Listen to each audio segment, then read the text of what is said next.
Tom Homan leaves Congress speechless after he gives an epic rant on Congress's floor. You guys have got to check this out. Sure, my statement's going to take about 6 minutes. I appreciate leeway since other panel members had up to 7 minutes. All right, go for it. Chairman Cummings, Ranking Member Jordan, and members of the committee, it is a privilege to appear before you today, and thank you for this invitation. I have spent 34 years enforcing immigration laws. I started my career in 1984 as a Border Patrol agent, then as a special agent, and climbed the ranks one step at a time to become the acting ICE director. I have conducted and oversaw criminal investigations in the alien. The gentleman will suspend for just a moment. We're not allowed to have graphic poster displays during testimony of witnesses. Okay, thank you. I have conducted and oversaw criminal investigations into alien smuggling, human trafficking, immigration fraud, narcotics trafficking, gun trafficking, and human trafficking, child predator crimes, and other customs-related offenses. As the Executive Associate Director of ICE, I oversaw all interior enforcement operations to include arrests, detention, and removal of those illegally in the United States in order removed by an immigration judge. Forgive me, Mr. Homan. The gentleman will suspend. Officer, the people who are doing that are allowed to stay if they agree not to do any more poster demonstrations. So just let them know that, and they can quietly be readmitted. Very good. Mr. Homan, your time will be compensated for. Thanks. I retired on January 27, 2017, was asked on that same day to postpone my retirement and serve as the acting director of ICE by the President of the United States. It was a great honor. I stayed and served for another year and a half to my second retirement on June 30th, 2018. With more than 3 decades of immigration enforcement experience, I'm extremely concerned about the growing risk to our nation's public safety, security, rule of law, and that is all due to illegal immigration. What is happening on our southern border is unprecedented in several ways. The composition of those entering illegally is unprecedented because 70% of those are either family units or unaccompanied children. It is also unprecedented that a majority of those crossing are abusing the asylum laws and making fraudulent claims of asylum and are exploiting the loopholes that Congress has refused to close. Also unprecedented is the attack and vilification of the American patriots that serve this nation as Border Patrol agents, ICE officers, and agents. The biggest problem involves the unwillingness of Congress to address the loopholes that are causing this crisis. I and many others have spent the last 2 years saying what needs to be done not only to protect our borders, enforce the law in a meaningful way, but to also save lives. However, those calls for action have fallen on deaf ears because there's no more interest in fixing this problem. It's about open borders agenda, resisting our president, more interest in that than securing our border. This should not be a partisan issue. I don't care if you're Republican or Democrat, you should want to secure our border. There's no downside on having a secure border. There is no downside on having less illegal immigration. There is no downside on less illegal drugs coming in this country. There is no downside in stopping the bankrolling criminal cartels in Mexico that smuggle both people and drugs. After all, Border Patrol and ICE are merely enforcing the laws enacted by Congress. The past few weeks, the attacks on the Border Patrol have swelled. The media and some in Congress want to say that those in the Border Patrol custody are mistreated. The holding facilities are overcrowded and there are not enough showers. The DHS Inspector General also said the facilities were overcrowded, which in turn affects the quality of care within the facility. However, this should be no surprise to anyone. Border Patrol leadership and acting DHS Secretary McAleenan have been warning Congress for months that this system is overwhelmed and that more funds are needed so these people can be moved quickly to a more appropriate facility designed for them. The same people that vilify the Border Patrol for detention conditions are the same people that refuse to answer their call for help until it's too late. I find it disheartening that no one here, I've heard today, wants to talk about the 4,000 lives that the Border Patrol saved last year. Over 4,000 people that were found by Border Patrol agents in dire straits that may have perished if it wasn't for the heroic efforts of these agents. No one talks about how these men and women bring toys from their home and their own children to these facilities so the migrant children will have something to play with. No one talks about the sicknesses of these migrants and how these agents take that sickness home to their own families because of that exposure. No one wants to talk about how these agents have to go through TB screening constantly because they've been exposed to that serious illness. No one wants to talk about how these men and women who care for these children that cross illegally into this country, I'm talking about unaccompanied alien children now, cross into this country in the hands of criminal organizations that were abandoned by their own families. No one wants to talk about that. No one wants to talk about how these Border Patrol agent mom and dads console these children, and it's disgraceful. Finally, I want to address the unprecedented attack and vilification of men and women of ICE and the Border Patrol. These men and women who chose a life of service to this nation deserve better. not only from the media, from those here in this committee and other members of Congress. These men and women who chose life of service deserve more. These men and women are working in extremely difficult environments and dealing with an extraordinary influx of vulnerable people. I'll tell you what, I do not envy what ICE has to do, especially when you factor in how many whistleblowers there have been so far that told illegal immigrants where future raids would be taking place. Essentially, Tom Homan does not have the full force of the government behind him because there are activists within each one of these organizations who are doing anything it takes to undermine him. I mean, just look at what AOC and Ilhan Omar have been doing this entire time. They have been instructing illegal immigrants how to evade ICE and strategies that they can do to avoid detection. What side are you on right now? This is not a Democrat-Republican issue. This is an America versus a globalist mentality. And if you are in Congress, if you are representing America as a whole, you better have Americans' best interests at heart. Otherwise, you have no place in Congress. They can under the circumstances.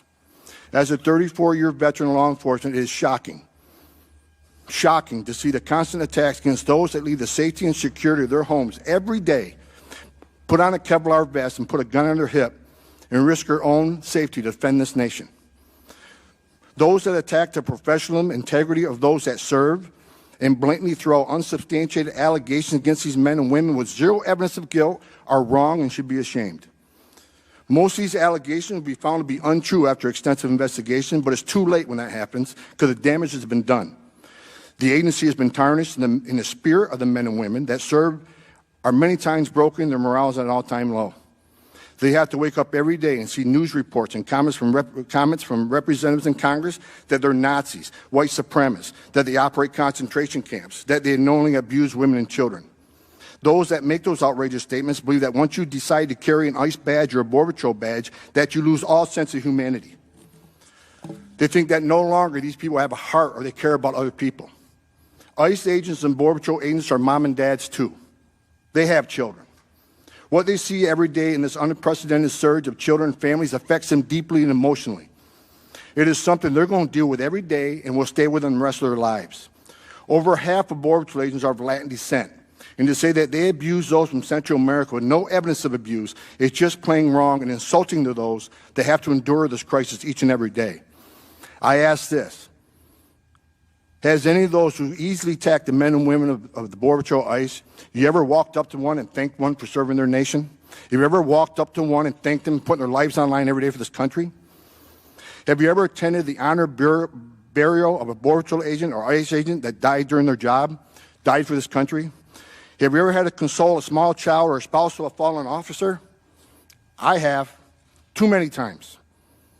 Have any of these people want to attack the Border Patrol and ICE? Have you ever walked the walls of the National Law Enforcement Memorial just down the street and see 21,000 names of men and women that made the ultimate sacrifice for this country, which includes hundreds of Border Patrol agents and ICE agents and their legacy agencies? These agencies deserve better from the representatives of Congress. With that, I'll be available for questions. Is that basically your experience of what the problem is? Well, the statement made about HHS a few minutes ago is wrong, and that's a very important thing I need to address. As far as the policy with HHS, sir, it needs to be stricter. When I was the ICE director, I tried to create an MOA with HHS. If you're a parent and you hire a criminal organization, have your kids smuggled in the trunk of a car or back to tractor trailer, you should come to ICE to get vetted. If you're illegally in the United States, we'll put you in proceedings with the child. We won't take you into custody, but you'll stand shoulder to shoulder with that child and claim your fear as a family. I call that parenting, first of all. And second of all, you got to hold them accountable. In the FY19 appropriations bill, when we finally reopened government, what did the Democratic side of that caucus do? They added language that ICE could not take action against anybody in a UAC household. When I said at the time, if you do that, the number of UACs will swell. You will see a surge like never before because now these people can operate with no impunity, no consequence, no deterrence. And what happens, sir? The record number of UACs coming across this country. If we're really here to talk about protecting children, then that memorandum of understanding needs to be more strict. Thank you for that. This whole hearing seems to me to be rife with hypocrisy and falsehood. It strikes me that criticizing Border Patrol and ICE and so forth for overcrowded detention centers. I mean, we don't condemn teachers for having overcrowded classes. We don't blame teachers for illnesses floating around in overcrowded classrooms. And yet it's fair game for us to do it right here. And the fault, the problem lies with us right here in Congress for not addressing the problems and instead referring to political theater. And I urge all of us to come to the point of addressing the issue straight up.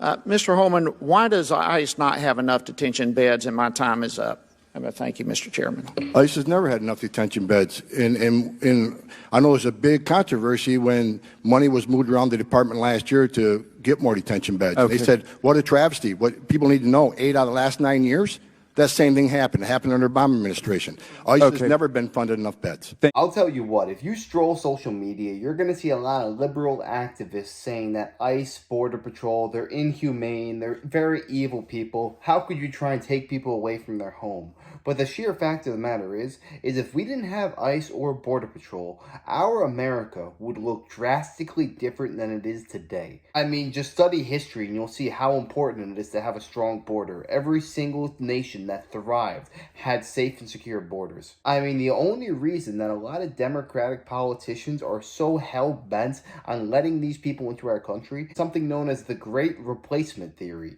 Elon Musk talks about it all the time. Why do you think all of these illegal immigrants were being flown and bussed into states that just so happen to be swing states? Because these illegal immigrants will do whatever it takes to vote for these politicians who let them into this country. It's almost like these Democratic politicians have been trying to buy votes all these years. And that's not just me saying it. That is the richest man on God's green earth today, Elon Musk. So I'm not sitting here saying that all illegal immigrants are bad. I'm sure most of them are good people. But if you had 50 M&Ms and 3 of them might kill you, would you still eat those M&Ms? No, if you want to get into this country, you need to take the proper channels and go through the right regulations and guidelines. There's a reason that they're there in the first place. We need to make sure the American citizen comes first always. Not spending FEMA taxpayer money putting up these illegal immigrants in luxury hotels in New York City. Because that's exactly what has been happening the last 4 years under Joe Biden. So the next time somebody tells you you're a bad person for only wanting American citizens in this country,